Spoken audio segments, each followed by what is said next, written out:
Happy Wednesday, Philippines! Kamusta kayo dyan? For today's video ay tara po, samahan nyo kaming mag-hunt na naman ng fruits. But this time, hindi na kami sa gilid ng kalsada mangunguha ng prutas, kundi sa farm na. Char! Bali, late upload na to kasi ito yung video na to is nung nag-holiday kami ng 7 days, yung namasyal kami. Bali, pangatlong lugar na to ang pinuntahan namin, ang Strawberry Farm. Bali, nung una is pumunta kami doon sa Hamilton Gardens. Tapos, yung pangalawa, nung hapon is pumunta kami sa Tiawamuto doon sa Rose Garden. Ngayon naman, itong pang third namin na pasyal is dito naman sa Strawberry Farm.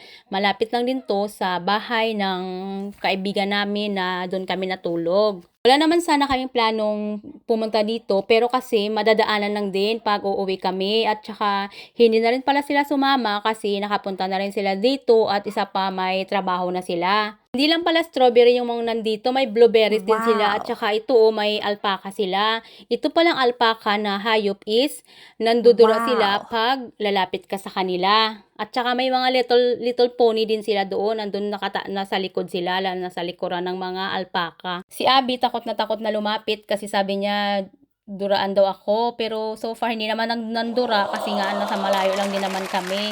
Andyan lang kami, may mga bata rin dyan na mga taga dito ang nanonood yan sa mga alpaca at saka sa mga little pony. Alam nyo ba guys na dito lang ako sa New Zealand nakakakita ng mga iba't ibang klase ng hayop. Yung mga hindi ko nakikita sa Pinas, ang mga walas na hayop sa atin dyan is dito namin makikita.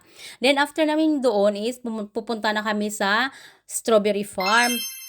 Naglalakad kami dyan is may mga nakakasalubong kami na mga taga dito na pupunta doon sa alpaca. Titingin din sila doon sa alpaca. Tapos may ano pala sila dito, may malaking parang trampoline siya na strawberry shape. Kaya at saka may chessboard din sila, malaki. Tapos sumakay pa dyan si Abby sa tractor at nagpa-picture. Tapos niyan, gusto niyang mag-trampoline kaso may mga maraming bata yung maraming bata kaya hindi mo na siya naglaro. Bali, nahihiya din naman kasi siya pag may ibang bata. Kaya ang ginawa niya is sumama na muna sa amin doon sa farm. Mamimitas na kami ng strawberry.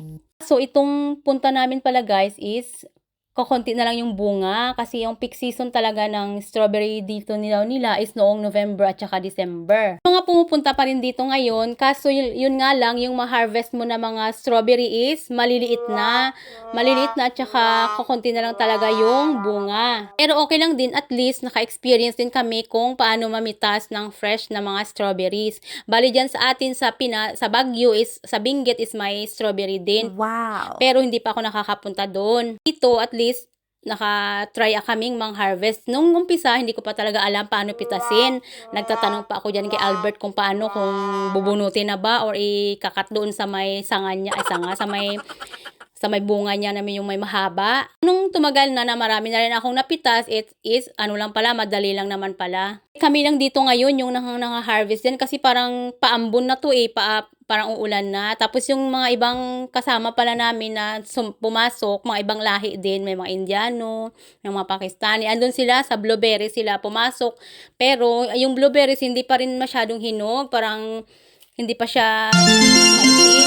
Kaya hindi na kami pumunta doon. Dito na lang kami sa strawberry. Speaking of Indiano guys, alam niyo ba dito sa New Zealand, hindi lang talaga, parang alam nyo, karamihan sa mga tao dito sa New Zealand is hindi taga dito.